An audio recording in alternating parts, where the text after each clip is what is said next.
All right. Well, this is KHTS, and this is the Ask Brien Hour and the Ask Brien radio show. Ask Brien is associated with the AskBrien.com website, and Brien is with an E. I don't know why people try to spell it with a Y or an I. I mean, by now, people should understand there's only one way to spell Brien, B-R-I-E-N. Oh, and I almost forgot. You might want to take your things off. Good afternoon, Los Angeles. You got to have something going on for some peppiness over here. I mean, people might be falling asleep. This way, we know that people are driving, at least they know what's going You on. just blew my ears out. Hey, I did warn you ahead of time. That's at least. You did. I had them partially off at the time. Just, go if you watch Good Morning Vietnam, you'll understand. So here we are. We have the Ask Brien radio show. Ask Brien is associated with the AskBrien.com website. Now, the website is basically to help business owners solve business problems. Any type of business problem you might have. You might not want to call your friend. You might not want to let everybody know what's going on. Hey, I got a cash flow problem. I can't meet payroll. I don't think you want your employees to know that. So you might want to have an anonymous way of doing it. Yeah. That's one way Ask Brien helps. Another way Ask Brien helps is we have experts who can actually answer questions. So you may have a question about payroll. Do I have to pay the Social Security tax on an employee who's already working somewhere else? Question like that. Well, we have experts that can answer those questions on the AskBrien.com website. We also have videos. We also have ebooks, a multitude of ways. Basically, we want to make sure that you can figure out the answer to your problem. Any small business problem, any medium-sized business problem, any business problem, period. That's what Ask Brien's about. And the beautiful thing is it's all free. It's all free. People we can don't go charge. on there. It's a great resource for business owners, and there's no commitment, there's no obligation. You just go on there and get information. We just like to help people, Nice. If we help people, then we're solving people's problems that can't afford it. So, and a lot of people can't. This way, they can ask those questions, get that information out. Yeah, take advantage of that. Absolutely. So today we have a very unusual guest, me, and he's not Brien. No, it's not Brien. It's It's the not- Peter Bronstein of the law office. Peter Bronstein, yes. And Patty is going to introduce me. She has a great background. If anybody has a situation where they need to get a residential mortgage or any residential financial issues, I would definitely contact Patty. Patty's information is listed on the KHTS website as well as Brien's site, so you can contact her. You can also go through KHTS or Facebook for Patty, and you can find her. And anytime you have, maybe you decide, hey, I made $1 million in my business, now I want to buy a house. Patty was going to help you out with the mortgage part, not the real estate part, although she has friends in the business, basically on the financial end. Yes. So, and I love being a free resource as well. If you've got questions, you want to just pick my brain, talk about strategies. If you're looking at buying a year from now, I'm totally very open to helping. And that is a very good point. Most people that want to buy something, they decide, okay, I want to buy it, and I'm going to go shopping for it next week. Well, in real estate, especially in finance and real estate, you really want to start that much, much early in the process. Absolutely. You may find out, oh my God, I have a 640 credit score. What do I need to do to get it to a 680 or 700 or whatever the minimums are nowadays? Yeah. I don't know. One of the first things I tell clients is that before you're even looking at buying a house, 6 months before you do that, pull your own credit. You can do that free on annualcreditreport.com and make sure there's no errors on the credit reports, because more times than not, we do find errors and the scores are off, so we need time to repair that. So definitely. Or maybe you don't have a credit score. Maybe you're 22 years old. Our engineer may decide he wants to buy, a McMansion in Beverly Hills with his lottery winnings, I'm afraid I actually do have a credit score, which will prevent me from getting that mansion. So. A 400 isn't so bad. I'm sorry, I shouldn't tell Oh, you. come on now. That's not what he has. Too generous. Too generous. What is No. the lowest credit score you can have? 350. I'm And- going for 350. And 850 is the highest. I'm going for I've never 350. seen, I think the lowest I've ever seen in my 15 years of doing mortgages is, it was like 490 something. And it was you just. got to really try to get that 350. There was a lot of personal, there was like divorce, and there was just all kinds of personal challenges. Bankruptcy. Yes, there was just a mess. And so, yeah, it was I bad. imagine if you got a $10 million IRS lien, you're probably going to have a low score. It's, liens, judgments, collections, the list goes on. And on. Yeah. But if you connect with a expert early enough, we can help you clean it up.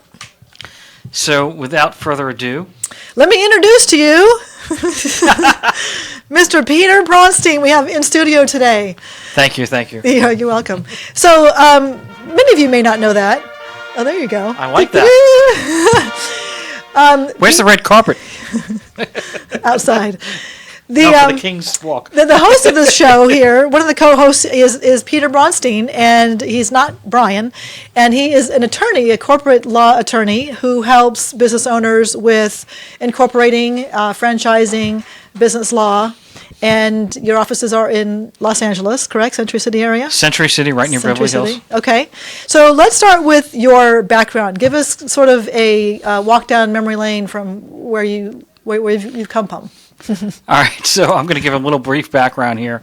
I'm originally from New York, not New York City, Long Island. And yeah, like Long Island iced tea. That's why they tell me not to drink iced tea, because if I have an iced tea, it's going to be a Long Island iced tea. So anyway, I went to the University of Buffalo and I got a degree in management accounting. So I specialized in accounting, and I was going to get a job as an accountant, and one of the requirements to get a CPA license as a certified public accountant requires you to go through an audit process. So I was going to get a job at Sherwin-Williams, the paint store, and I was going to watch, not paint dry, but pretty damn close.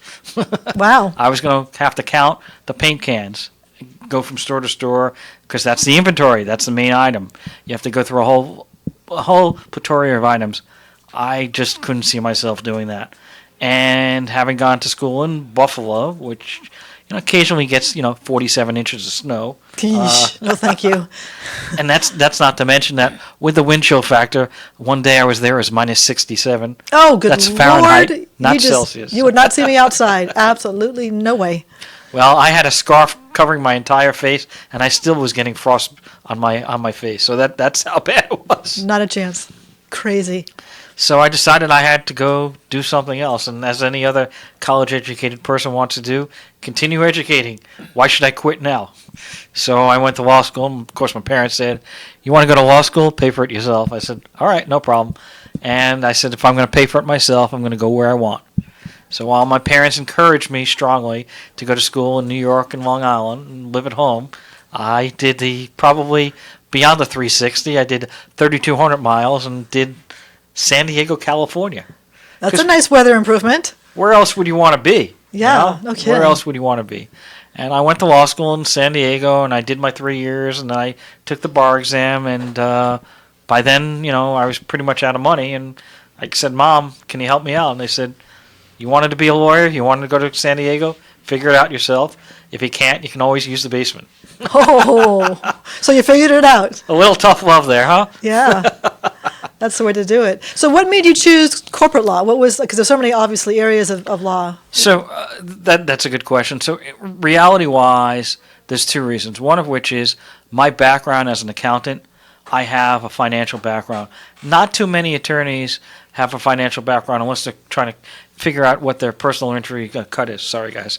But, reality-wise, finance and accounting and law are pretty diverse subjects. Most people that go to law school, not all, but probably over 80%, 75%, they've got the social background. They may have a degree in sociology, psychology, biology, any ology, or any other subject, art, English, political science, history, etc., etc.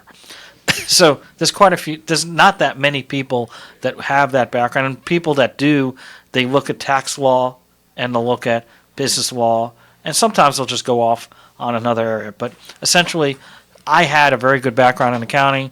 When I took business law classes, you have to take business law classes, by the way, to become an accountant.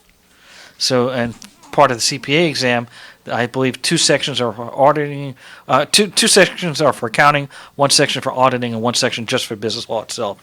So, I had been learning business law, back in college. So it was an easier path. They always say go where your strengths are. And so obviously it was very easy when I went to law school, when I was taking those classes in business law. Technically, A, I had been through it, and B, I had the acumen for that. So it was not too tough. On top of that, my first job happened to be with a corporation. So it worked out well. I started out, yeah. I have a similar background in the accounting. I have my bachelor's degrees in accounting as well, but business law was one of those courses that was required for that. Correct. And I loved it. I thought business law was probably one of my more favorite classes in my upper division classes. And in my senior year, I decided to do an internship at an accounting firm to get a taste of what that world was like, because my intention was to be a CPA. Okay. And I did that, and I just thought, oh dear Lord, no, I can't do this for the rest of my life. I'm much more outgoing, and I need to be around people, and I need to be just more engaging. And You didn't want to watch paint dry? the accounting world was just, yeah. I mean, I love CPAs, don't get me wrong. But yeah, so I switched gears myself, as you did. So in honor of Ask Brien and the desire to help business owners and those listening, we want to give them lots of tools and tips and helpful information in this next hour with regards to how we can help business owners. So let me ask you a couple questions that we can kind of get started. For somebody who's new and just looking at incorporating, they see LLC, they see S Corp, they see C Corp.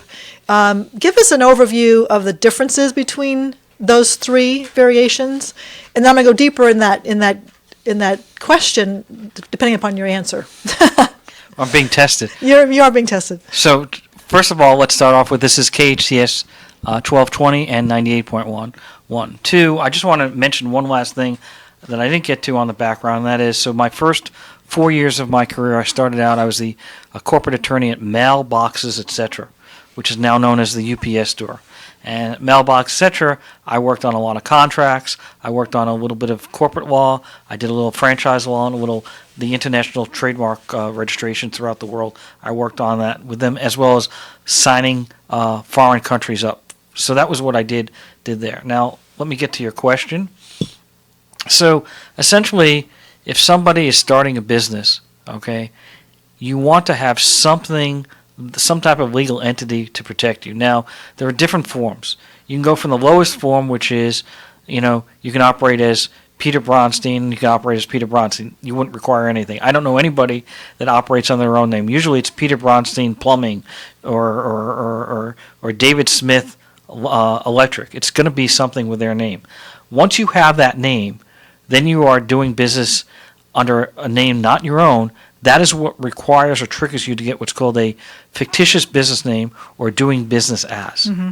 So you cannot get, that's what triggers it. Now, having said that, if you are John Smith doing business as Peter's Electric, okay, and you go ahead, you have to go through a process to file a DBA. Typically, you have to get recorded in the county recorder of the county that you live in to make sure that the name is there. Then you take the county recorder's documentation, and it has to be published in the newspaper for 2 or 3 weeks to make sure that nobody else in that county is using that name. The problem with a DBA is that when you have a DBA, you are personally liable for any problems of that business. So if Peter's Electric were to go out and install something in a house, and then they had an electrical fire and the house burnt down, and it was in, my engineer's house, which is $10 million. He's going to get a $10 million judgment against him. So that's a very, very bad thing. That's why people look into other forms, which is typically where the LLC and incorporation came about. Incorporation is basically think of it as this. You have let's say you take an apple pie, right? You have an apple pie, that's your corporation. You slice out 4 or 5 slices. Those are shares. Those are ownership interests in that pie. Okay, those are the owners of that pie. Okay, those slices of those are shareholders. Those shareholders then have to have an election, and they have to elect directors, which manage the overall part of the company, and then they hire or employ or appoint an officer. The officer then actually performs the functions of that business. Okay, in order to incorporate, okay, you have to, normally you incorporate in the state that you reside. There's a lot of people talk about, hey, listen, I'm going to incorporate in Delaware, I'm going to incorporate in Nevada, I'm going to incorporate in Florida or Texas that doesn't have a state income tax. The reality is, if you're doing business in your state and you're earning money in your state, you're legally required to be registered as a corporation in the state, or potentially You could go to another state like Delaware, Nevada, or those other states, but then you would have to register as a foreign entity in the state of California. Essentially putting you back in the same spot you were, only now you've paid double or triple your fees to incorporate your business. You've got double accounting records, double corporate records that you're going to have to do on a basis. But there are some small benefits for Delaware corporations. The law is very specific and very helpful to a corporation in terms of if they're being taken over or various other things that might happen. But the reality is they would still then have to register in the state of California as a foreign entity. On top of that, and you have a little bit more financial background than I do, you cannot open up a corporate bank account unless you have either a something from the Secretary of State of California that says either you're registered as a domestic corporation, that means registered as a California entity, or if you're registered as a foreign entity, so you could be the Delaware Corporation registered as a foreign entity. If you don't have that documentation, you will not be able to open up a bank account in California, which is a problem. But the main reason, the main thing is, if you are doing business in the state of California, and let's say somebody were to sue you, or let's say you wanted to sue somebody, you can't do that if a corporation unless you're a valid and active entity in the state of California. So if you try to play the game, I'm going to get incorporated in Delaware, I'm not going to register in California, I'll open up a bank account with a bank that's in Delaware, nobody will ever know, and so who cares? Well, you're going to care if you get sued or you have to sue somebody, because that's going to prevent your lawsuit from continuing, and that could be a big problem. Interesting. Yeah. So you talk about liability and being sued, and that's obviously something that most people incorporate to protect themselves from that. Of those three, LLC versus S Corp versus C Corp, what gives you the most protection? Okay, so actually there's no difference really in the protections among the three items that you mentioned. But let me just go over, because we didn't go over LLCs or S or C Corps. So an LLC is a limited liability company, and it is a hybrid between a partnership and a corporation. Now, we didn't discuss partnership either. Partnership requires more than one person to own a business. Now, if you and I decided, hey, listen, we're going to go in that Amazon business together, typically I would tell you need to have a partnership agreement between the two of you in writing. If you don't have one, there is something called the Uniform Partnership Act, which basically says that they've written out what the typical provisions would be for a partnership, and that would, if there's nothing in writing, typically that's how you could have an oral partnership. It's not really recommended under any circumstance, but with a partnership, the other issue you would have is you have joint and several liability, which means that if I go out and I buy a $10,000 car and we're a partnership, and then I don't pay the bill, they can come after you, collect all the money, and tell you, well, you have to go after your partner. So it doesn't. It's a small step up from a DBA or fictitious business name, but you still have Not much. you still have the liability issue there. You still would be liable if I bought that car for the partnership, drove down the street, and injured somebody. The partnership could be liable, and you could be personally liable, even though you didn't buy the car or get injured or cause the injury. Or drove it, yeah. Yeah. So I mean, but the benefit of a partnership is you have more than one person working on the business. And you also may increase your resources and networking ability by having two. If you and I contribute $500, we have $1,000. If we had a DBA or sole proprietorship, we'd have $500. Okay. Yep, you're on your own. Yeah. Now, the S Corp and the C. So let's go back to the LLC, and we're going to be taking a break pretty shortly here. Somebody here is long-winded. I don't know why my engineer is talking his mouth off, but oh well. So here we are. The LLC, as I said, is a hybrid. So it has the limited liability protection of a corporation, but you can manage it as a partnership. So typically an LLC will have what's called an operating agreement. And the operating agreement will govern how the business is operated. Typically will appoint one manager, although you could have multiple managers, you could have multiple members could all manage it. But basically, it is very similar to a partnership in management aspects of it, but the limited liability protection is the same as a corporation. And I think when we get back, we're going to talk about S Corps and C Corps and continue on from there. Sounds great. You're listening to KHTS. The city of Santa Clarita has so much going on this year. Be on the lookout for amazing events happening throughout the year, including the Cowboy Festival, concerts in the park, Thursdays at New Hall, and the Santa Clarita Marathon. There are also a number of fun activities and things to do year-round, including outdoor recreation, hiking and bike trails, adult classes, art exhibits, youth sports programs, and more. You can even sign up to be a volunteer. Learn more at santa-clarita.com. Canyon Country now has a one-stop printing shop. Feathers, photo signs and printing. Feathers, signs, banners, business cards, embroidery, photo restoration, picture framing, car wraps, all under one roof. Transfer your old videos, slides, and 8mm movies to DVD. Print custom t-shirts and jackets with your team or business logo. Create a banner for your school. It's all possible at Feathers. Feathers, you've driven by them daily on Soledad across the street from the Edwards Theaters. Discover Feathers, Canyon Country's one-stop printing shop. Cancer is unpredictable. You need a cancer center that's several steps ahead. For over a century, City of Hope has been advancing science that saves lives.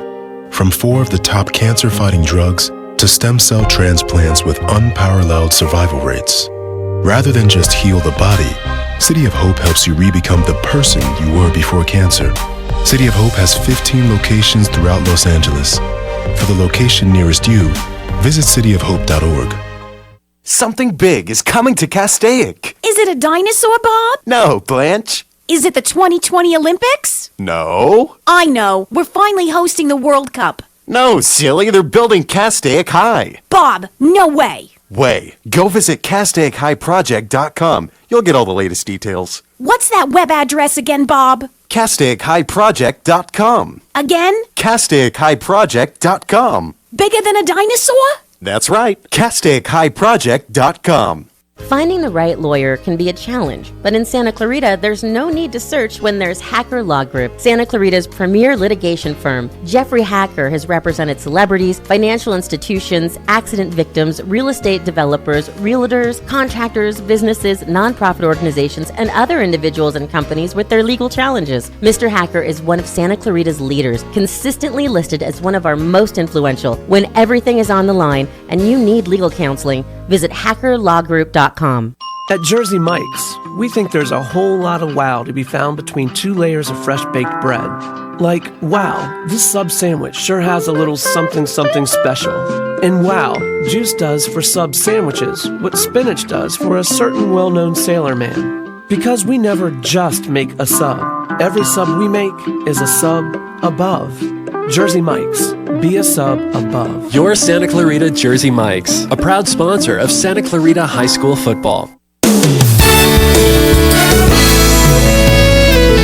KHTS.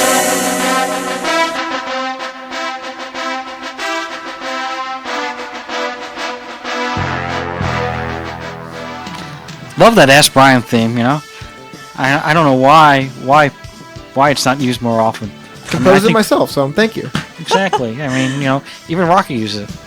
Well, welcome back to the Ask Brien Super Hour. We have Peter Bronstein in the studio today. We're interviewing him with corporate law questions, understanding franchising and S corps and C corps, all that good stuff. Before I go on to the question and continue what we were talking about before we went off the air, just a reminder, we're Facebook Live.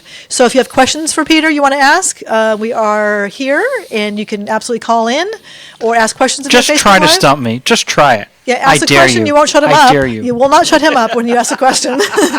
But it's a good opportunity to reach out to him right now and ask your question. So let's go ahead and continue where we were, where we closed off. We were talking about S corp and C corp. So continue from there. So regarding corporation, when a corporation is formed, okay, every corporation is technically referred to as a C corp. S corporation is something that was created by the Internal Revenue Service, and it's a small business election. You have to file a Form 2553, and when you file that with the IRS, if you file it within 75 days of the time that your entity was formed in the first year, or 75 days beginning January 1st of the subsequent year, that year you will be approved to be an S corporation if you meet the qualifications for the IRS. One is you have to be a resident alien or citizen of the United States. That's one requirement. 2, all the shareholders must consent. So if you have 9 shareholders and 8 want to be an S corp, one says, "No, I want to be a C corp." Well, you can't do it. Okay, and then lastly, there has to be less than 75 shareholders. So you can't do this if Facebook can't become an S corp. And actually, no publicly traded company, because they're raising funds, could ever be an S corp. They'd all have to be C corps. But if you're starting out in business, the benefit of the S corporation versus the C corp is a C corporation. You are taxed on the money you earn at the corporate tax rate, which thankfully has gone down to 21%, but you're still being taxed 21%. Then if you want to take money out, guess what? You get taxed again. So you're getting double taxation in a C corp. Even though it's been lowered significantly from 35 to 21, it's still a significant drop. Now, with the S corporation, every shareholder will get what's called a K1. And if you have an LLC or a partnership, you'll also get what's called a K1 statement. Now, the K1 statement will break down the income and expenses among the shareholders, and each party will have. So, for instance, if you made $9,000 and you had three shareholders each owning 1/3 of the business, you would each get a K1 showing $3,000 of income, which you would take and put on your tax return. Okay, so you'd each be earning $3,000, but you're only being taxed on your own tax rate, not at the corporate tax rate at all. And by the way, a new benefit under the tax code for business owners is a 20% deduction based on certain criteria and based on your wages. I don't want to get too specific right now, but essentially, if you make $100,000 a year and you're a single person, you can take $20,000 as a tax deduction. If you're an S corp, an LLC, or any business owner can do that. In fact, a lot of people that are not in business but are technically sometimes they're independent contractors, sometimes they're employee, they're now looking into considering being in business now under the new act, I'd imagine, because you get this 20% deduction. There are a whole bunch of consequences, and I'm not going to we could do a whole show on that. We're not going to do that. Okay. So I'm hearing you with the S versus C versus LLC, the S is a little bit more advantageous from a tax perspective. Is that a fair statement? I don't think there's any difference between on a tax perspective between an S corp and an LLC or a partnership, because all cases you're being taxed at the individual rate. With the C corp, you're being taxed twice. You said. That's correct. Okay. And you have to file your own tax return with the C corp. You'll be taxed probably at a 21% rate, and then you take out another $10,000 to take home with you. You're going to be taxed your own tax rate. So now you're getting taxed twice. So if you work for let's say you form your own C corp, excuse me, and then you give yourself a W-2 at the end of the year. You pay yourself a salary out of that corporation.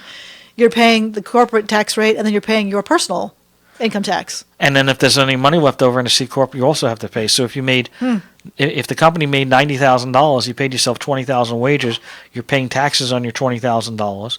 You've now got the $90,000 of income, and then you're going to take that. Let's say the difference of $70,000, you're still going to be taxed on it on an individual rate, and the company is going to be taxed on the full 90. Wow, that's a lot of taxes.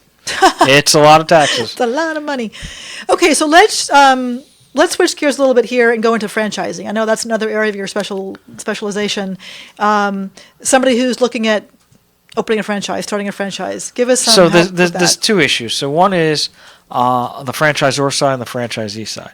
Now on the franchisor side, and this applies to the franchisee, there are 14 states in the United States that require you to have filed a franchise disclosure document and registered by that state before you can sell a franchise within that state. Okay. There are 36 other states, some of which have requirements where you actually have to file an FDD, franchise disclosure document, with that state in order to be able to sell. And all of these states require a fee. Okay. There's probably about 30 states that don't require the registration or the filing before you can sell in that state. But even in the 30 other states that don't, the FDD, franchise disclosure document, follows a format from the Federal Trade Commission, and you have to go through about 25 different items of information have to be disclosed to the potential franchisee. Now, this was done because back in the 50s and 60s, people were buying franchises, and everyone became a franchisor, the person who sells franchises, and said, hey, I'm going to sell you a franchise. And they didn't have any information, and they would just go out and sell, and some people got scammed. So the government in 1978, 79, I believe it was, they came up with a uniform franchise offering circular and had certain items that were required. It's been amended in 1991 and in 2007. 2007 it switched from a uniform franchise offering circular to the franchise disclosure document. But essentially, you cannot sell a franchise unless you comply with the Act in all 50 states. 14 states require registration. Probably another 10 require you to file the document, file an application, and pay a fee, but it's not reviewed by anybody. What about California? Where do we fall? California is obviously we're highly regulated, so it's an absolute registration state. You have to be registered, and I bring that up because you have to at least understand a little bit of background on that part. Also, one item is you can't sell a franchise, okay, until not only it's been registered, but the other party has had 14 days to review the document. Cooling off period essentially is what it is. So you have to have if somebody comes in and hey, I want to buy a car franchise from my radio engineer because he's selling car franchise. I can't buy it today, even if I say it's $100,000. I write you a check. I can't do that. I have to wait a certain time frame. It's that time frame and that period that applies mostly to the Ask Brien people. Because unless you're going to franchise your business, that part of it, you don't need the information I just disclosed. You do need it if you are going to buy a franchise. Because to buy a franchise, you need to have that time frame where you can show it to a friend or an attorney that can review the document to explain the ins and outs of the business, the risks and the rewards. Now, the reality is one of the requirements under the Act is if you want to disclose your earnings, there's a whole procedure and process that you have to go through to do that. Most franchisors, because of the liability of saying, hey, you're going to make $200,000 and then you only make $20,000 and being sued, most franchisors do not go through that process. So typically it's a tough thing to figure out, okay, I've heard a lot about XYZ franchise, or YZ is the new franchise coming up, or BZ is the best franchise. Well, the problem you have is most franchisors are not going to disclose how much they earn because they're very, very uphill battle of coming up with those requirements and also being at risk for potentially being liable. So it's hard to find that. Typically, when clients come to me and they want to know that information, I usually have them. Now, in every franchise disclosure document, you're required to list all opened franchises with a name and address and phone number for those people. So typically what I tell people is, in your area, try to see if you can go into one of those 3 locations that's close by, or even if it's someplace else, because maybe they haven't opened yet in California, the first person, try to get in touch with one of these people and see if you can get the franchisee to give you that information. The franchisor won't do it because they're going to be at risk and liable for that. And I always say, now, if you can't find anybody to do any of that, then you use the old-fashioned system called counting. Counting would be, an example would be, this is for the old school people. You would go to a restaurant, and let's say the restaurant is hamburger store, okay? You go to the hamburger store, you look at the menu, and you figure out what the typical items are on that menu. You figure out, you can listen for, if you can listen over here, the typical amount, what people are ordering, okay? And the number of people that are coming into the store, you can do your own guesstimate and calculation, however accurate or inaccurate that is, but better than nothing to try to figure out, okay, they're averaging, during lunchtime on Tuesdays, I went there Tuesday and Saturday just to get a difference, and then 100 people here and 50 people here, and the average order is $9. You can calculate it out that way. But you don't have any idea what their expenses are. Well, you do have an idea. First of all, if it's a food court, typically, depending on where it's located, you can figure out the rent in that area per square foot is maybe $5,000 in a food court in a shopping mall. Okay, so you've got that. Okay, the typical food business, typically it's 27 to actually probably 25 to 35% is your food margin, right? Food cost.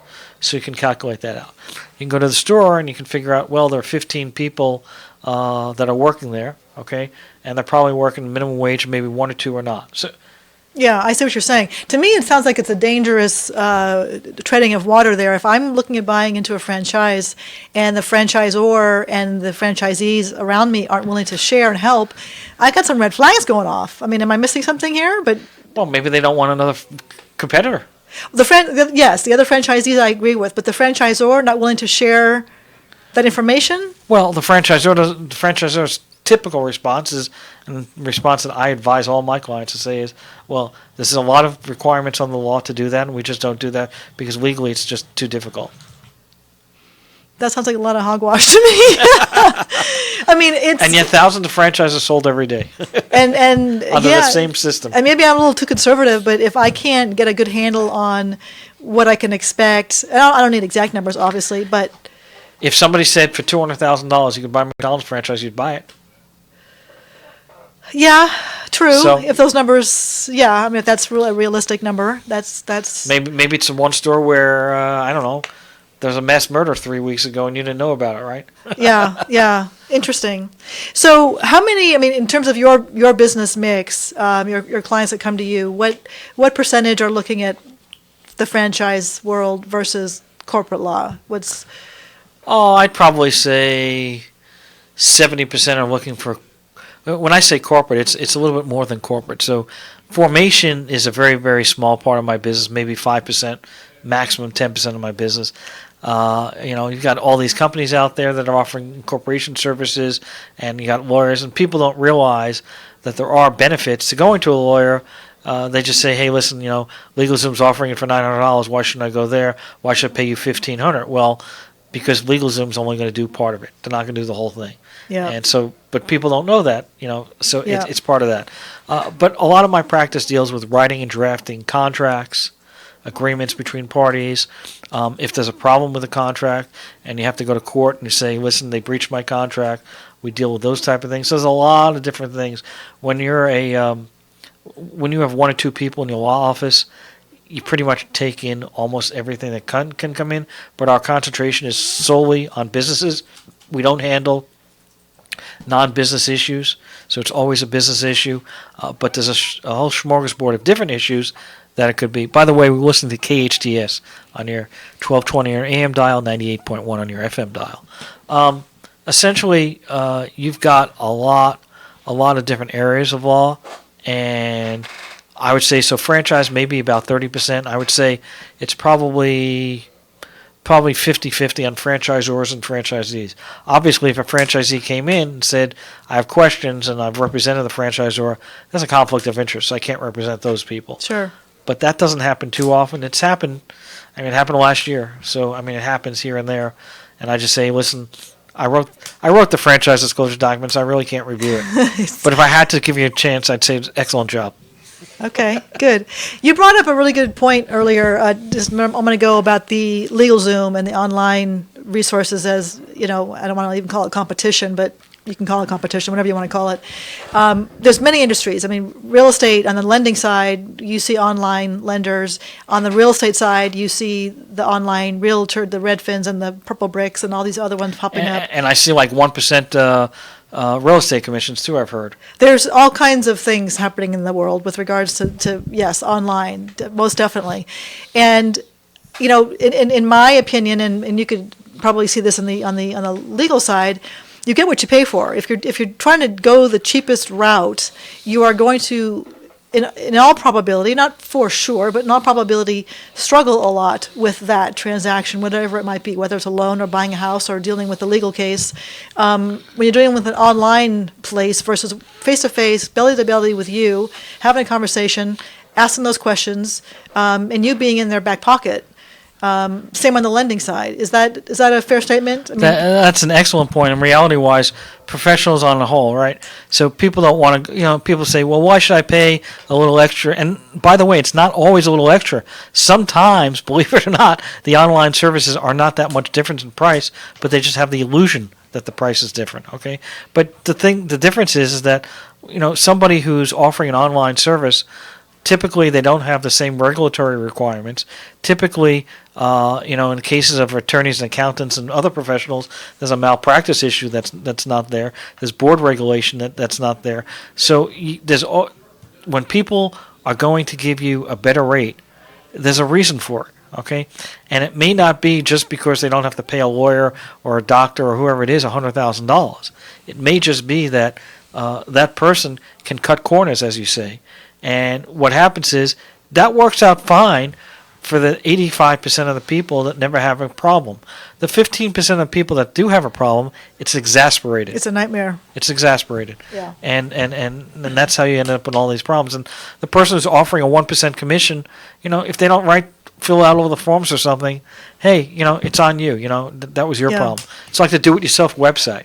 They have do-it-yourself websites too. And they have customized websites. You have that issue. Yeah, and when you come to on the real estate side, when you come into a situation where you're negotiating the home inspection and the repairs, and if there's a termite issue or whatever multitude of things that can come up, an online person's not going to be able to deal with that face to face with your buyer, seller, whoever, as well as an agent. The other area that I see this a lot is in construction. These contractors who have to pay their employees, they do everything right. They have the bonds, they have everything in place, the insurance, versus somebody who's just does this work on their own, doesn't have a bond, isn't protected, doesn't have employees. They're going to be a lot cheaper, but God forbid they fall on your property and they get hurt and they decide to sue you. That can always create such an issue as well. Well, without a doubt. And the reality is that even among online people and online companies, they're not all the same. So you may find one online company that, hey, my friend went online and did something online and it worked out fine. But you don't know their circumstances, A, and B, you don't know who they hired, okay, and you don't know anything. Now, obviously online, you cannot be in present normally, but some businesses do have, like if you had a real estate agent, I imagine they would find a real estate agent in your area. But by agreeing to a low fee, they have to absorb the cost somewhere. So if they don't do the inspection or they don't tell you something or they're racing to the next job because they got to pay their bills, that's what can happen. Yeah, and absolutely. you can be harmed. You're listening to KHTS 1220 and 98.1 FM. We'll be right back. Live life juiced up at Juice It Up Valencia. Come in and try our great tasting smoothies, protein shakes, acai, and wheatgrass for your healthy lifestyle on the go. Also, enjoy our 10 flavors of tantalizing zinc frozen yogurt and selection of healthy toppings. Juice It Up Valencia is located at the corner of Newhall Ranch Road and Copper Hill Drive in the Office Depot Plaza. Open Monday through Saturday from 7 a.m. until 9 p.m. and Sundays from 8 until 8. And remember to live life juiced up at Juice It Up Valencia. City of Hope is a leader in cancer research and treatment, and there's a City of Hope location right here in Santa Clarita, eliminating a major barrier in the fight against cancer: distance to quality care. Santa Clarita has the advantages of City of Hope's renowned clinical expertise, compassionate care, and access to clinical trials. Find out more at cityofhope.org/Santa Clarita or call 661-799-1999.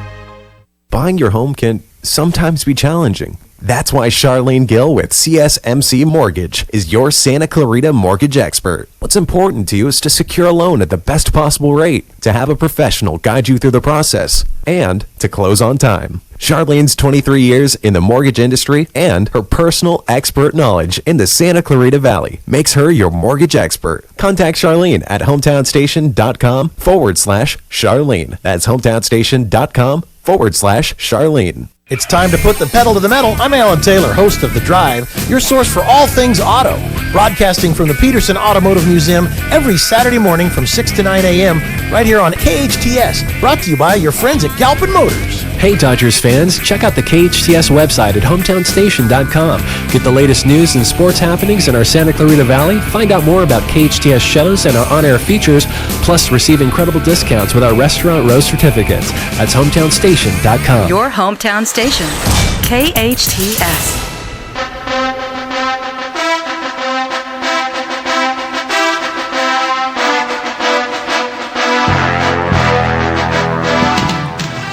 Welcome back to KHTS 1220. We're also on Facebook Live, in case anyone wants to know. We're also on 98.1 FM on your FM dial. Expanding. So we are interviewing Peter Bronstein today, law offices. Do you know him? Peter. You know what? I met him, I think once or twice. Yeah. We are talking about incorporation differences, franchises, business, corporate law. Let's wrap up with the few minutes we have left about trademarks. Those people who have trademark protected things. Tell us about that. So, most small business owners are probably not going to need a trademark registration, but let's just go over a couple quick things. So one of which is a trademark, is basically a symbol or an item to identify a good. A service mark is a symbol or item or quote that identifies a service. That is the difference between a service mark and a trademark. Now, trademarks and service marks are international, so you can get a trademark and service mark in almost any country in the world. You can get one in the United States on the federal trademark law, and then each state, for instance, in the United States, has their own trademark law. So if you are only going to use your mark, that's your identifiable item, KHTS or whatever your example is. If you're only going to use that within a state, you could technically just get a state trademark. Very, very few people do that, but you could actually just get a state trademark. Now, regarding federal trademark under the United States Patent and Trademark Office law, if you get a trademark, it'll be available and be used throughout the United States. In other words, if your trademark is KHTS and you were to get a federal trademark, nobody in the United States could use that trademark in the same classification. So if you were a hamburger store, you couldn't open up another hamburger store if it's being used in Utah and Colorado. You can't open one in Florida if somebody already owns the name and it's for the same type of business. Now, having said that, there's a lot of quirks here. People think if you go online, if you go to the United States Patent and Trademark Office and you type in a name, you Google that name, and it's not there, you're fine, you're good to go, and you can get it registered. That's not true. The problem is that trademark rights and protections are established based on usage, not based on registration. Registering your mark provides you with certain benefits that you would not have, and that's why people get it registered. There's one main benefit, obviously, is if your mark is registered, that's when you can use the word R with a circle. That says that you're a registered mark. You can't use an R with a circle unless you actually are registered. Also, if you are a registered trademark, you can then collect attorney fees if you have to go after somebody that's using your mark. So if you are the owner of KHTS hamburgers in Colorado and Utah, and I open up my store in Florida, and you have a registered trademark, and you sue me, you can collect your attorney fees. If you're not registered, you can't collect your attorney fees. Attorney fee bills can get quite high. Yeah. On top of that, there are other reasons. You get statutory damages. So, for instance, in many cases, you would have to identify, we figured out we lost $82,000 in sales. With intellectual property like copyright, if somebody used the copyright 100 times, depending on whether or not it was an intentional act or whether they unknowingly used it, you can get anywhere from $200 to $10,000 per time. So if somebody 100 times, $10,000, that's $1 million. Wow. Maybe the company lost $5,000, but you can get $1 million. So that is why people should register. People have the misconnection that I want to register to protect my name. You're not protecting your name. You're protecting the right that if you have to enforce your name, you're going to get a benefit of it and the people will know about it. And there is some preliminary analysis because when you do get registered in the U.S. Patent and Trademark Office, you do go through, they will do a search. Now, something that people have to understand is most people should do a trademark search before they attempt to register anything, because if it's being used in Missouri and Arkansas and you don't know about it because you're in California and it's not on Google and you can't find it anywhere on the internet, again, they will have a superior right to you over that. So most people are told you should do a federal search, but also it's also a phonetic search. So in other words, if KHTS sounds like ABTHS, whatever, if it sounds similar, coffee and coffee, or something along those lines, or any synonym,